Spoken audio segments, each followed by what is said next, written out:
നമസ്കാരം. 1980 അവസാന കാലത്ത് കാശ്മീരിലെ BJPയുടെ പ്രസിഡൻ്റായിരുന്ന ടിക്കാലാൽ ടപ്ലു എന്ന വ്യക്തി, അദ്ദേഹം ഒരു അഭിഭാഷകൻ കൂടിയായിരുന്നു.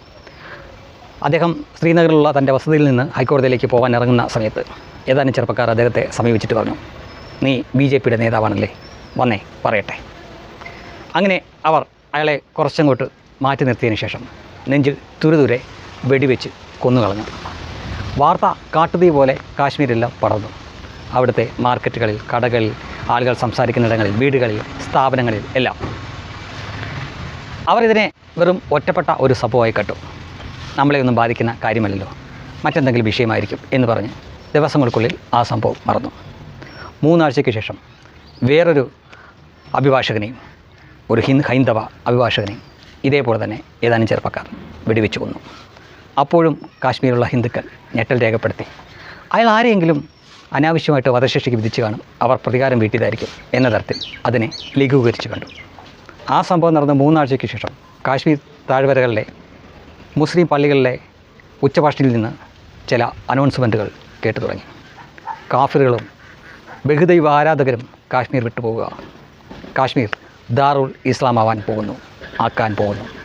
അപ്പോൾ മാത്രമാണ് അതിനു മുമ്പ് നടന്ന 2 കൊലപാതകങ്ങളും എന്തിനു വേണ്ടിയായിരുന്നു എന്ന് അവിടുത്തെ കാശ്മീരി പണ്ഡിറ്റുകൾ തിരിച്ചറിഞ്ഞത്. അത് രണ്ടും അവർ നടത്തിയത് ടെസ്റ്റ് ഡോസായിരുന്നു. ഇങ്ങനെ നടത്തിയാൽ അവിടെയുള്ള കാശ്മീരി പണ്ഡിറ്റുകൾ, കാശ്മീരി ഹിന്ദുക്കൾ ഏത് രീതിയിൽ പ്രതികരിക്കുമെന്നറിയാൻ വേണ്ടിയുള്ള ടെസ്റ്റ് ഡോസ്. അത് രണ്ടും നടത്തി കഴിഞ്ഞപ്പോൾ അവർക്ക് മനസ്സിലായി, കാശിനും ചുണ്ണാമ്പിനും കൊള്ളാത്തവരാണ്, പ്രതികരിക്കാൻ ശേഷിയില്ലാത്തവരാണ് അവിടെയുള്ള കാശ്മീരി ഹിന്ദുക്കൾ, കാശ്മീരി പണ്ഡിറ്റുകളെന്ന്.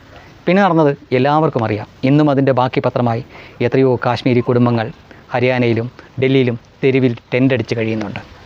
അന്ന് ഒന്നിച്ച് നിന്നിരുന്നുവെങ്കിൽ, ആ അപകട സൂചന 2 തവണ കിട്ടിയിട്ടും അതിനെതിരെ വേണ്ട രീതിയിൽ പ്രതികരിച്ചിരുന്നുവെങ്കിൽ ഇവർക്ക് ഈ ഗതി വരില്ലായിരുന്നു.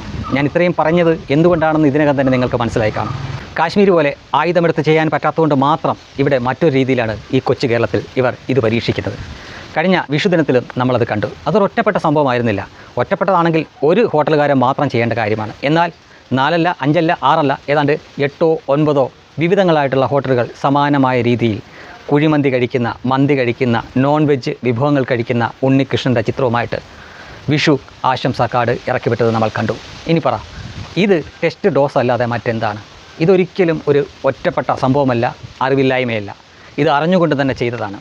കാശ്മീരിൽ തൊട്ടടുത്ത് തന്നെ പാകിസ്ഥാനുണ്ട്. അവിടെ നിന്ന് ആളും ആയുധവും പണവും ലഭിക്കും, അവർക്ക് എല്ലാവിധ പിന്തുണയും കിട്ടും. അതുകൊണ്ട് 1990കളിൽ അവർക്ക് അവിടുത്തെ കാശ്മീരി പണ്ഡിറ്റുകളെ അവിടെ നിന്ന് കൊന്നും ഓടിച്ചുമൊക്കെ അവർക്ക് ആ കാശ്മീർ സ്വന്തമാക്കാൻ പറ്റി. അങ്ങനെ ഇവിടെ നടക്കില്ല. കാരണം ഇവിടെ പാകിസ്ഥാൻ്റെ അതിർത്തിയൊന്നുമില്ല. അതിർത്തിയിൽ നിന്ന് ഇവർക്ക് സപ്പോർട്ടും കിട്ടാൻ പോകുന്നില്ല. ആയുധമെടുത്തൊന്നും ചെയ്യാനും മാർഗമില്ലാത്ത അവസ്ഥയിലാണ്. അപ്പോൾ പിന്നെ എങ്ങനെയായിരിക്കും അവർ ആ പരീക്ഷണത്തിലേക്ക് വരിക? ഇതുപോലെയാണ്. ഇവിടെയുള്ള സോ കോൾഡ് മതേതര ഹൈന്ദവൻ്റെ പ്രതികരണശേഷി എത്രയുണ്ടെന്ന് ഇടയ്ക്കിടയ്ക്ക് അവരൊന്നിങ്ങനെ ഉരച്ചു നോക്കും. അതിൽ പ്രതികരണശേഷി ഇല്ല എങ്കിൽ മാത്രമാണ് അടുത്ത സ്റ്റെപ്പിലേക്ക് അവർ കടക്കുന്നത്.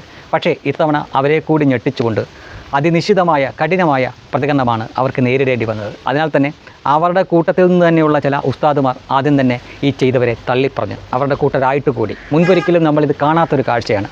സാധാരണ ഇത്തരം കാര്യങ്ങൾ നടക്കുമ്പോൾ ഇവർ തന്ത്രപൂർവ്വമായിട്ട് നിശബ്ദത പാലിക്കുകയാണ് ചെയ്യുന്നത്. എന്നാൽ ഇത്തവണ അവർക്ക് മനസ്സിലായി, കാശ്മീരിലെ തന്ത്രം ഇവിടെ ഇറക്കാനുള്ള സമയമായിട്ടില്ല. ആളുകൾക്ക് വളരെ പെട്ടെന്ന് തന്നെ ഇതിൻ്റെ പിന്നാമ്പുറം മനസ്സിലാവുന്നുണ്ട്. അവർ പ്രതികരിക്കുന്നു. വിശ്വഹിന്ദു പരിഷത്ത് മുതൽ സകലമാന ഹൈന്ദവ സംഘടനകളും ഈ ഒരു സംഭവത്തിനെതിരെ, അതായത് ഈ ആശംസ വിഷുക്കാട് വിവാദമായതിനെ തുടർന്ന് ഈ ചെയ്തിക്കെതിരെ അതിനിശ്ചിതമായി രംഗത്തിറങ്ങുകയും ഒടുവിൽ കേരള പോലീസിന് തന്നെ അയാളെ അറസ്റ്റ് ചെയ്യേണ്ടി വന്നു. അപ്പോഴും ഒരു ചോദ്യം ബാക്കിയാണ്, ഒരാളെ മാത്രമേ അറസ്റ്റ് ചെയ്തിട്ടുള്ളൂ, പിന്നെയും ഉണ്ടല്ലോ പ്രതികൾ വേറെയും, അവരെ എന്തുകൊണ്ട് അറസ്റ്റ് ചെയ്യുന്നില്ല എന്ന്. പക്ഷേ ഒരു കാര്യം അസന്നിഗ്ധമായിട്ട് തെളിയിക്കപ്പെട്ടു. മുൻകാലങ്ങളിലെ പോലെ ഹിന്ദുവിൻ്റെ നേരെ ചാഞ്ഞു കിടക്കുന്ന മരമാണ് എന്ന തരത്തിൽ ഓടിക്കയറാം എന്നൊരു ചിന്താഗതി ഇനി വിലപ്പോവും എന്ന് തോന്നുന്നില്ല. അതിനിശ്ചിതമായ രീതിയിൽ തന്നെ പ്രതികരണശേഷി ഉണർന്നുകൊണ്ടിരിക്കുന്ന ഒരു സമൂഹത്തിനെ കേരളത്തിലും കാണാൻ സാധിച്ചു. അതിനാൽ തന്നെ അടുത്ത കാലത്തൊന്നും കേരളം കാശ്മീർ പോലെ ആവില്ല എന്ന് നമുക്ക് പ്രത്യാശിക്കാം.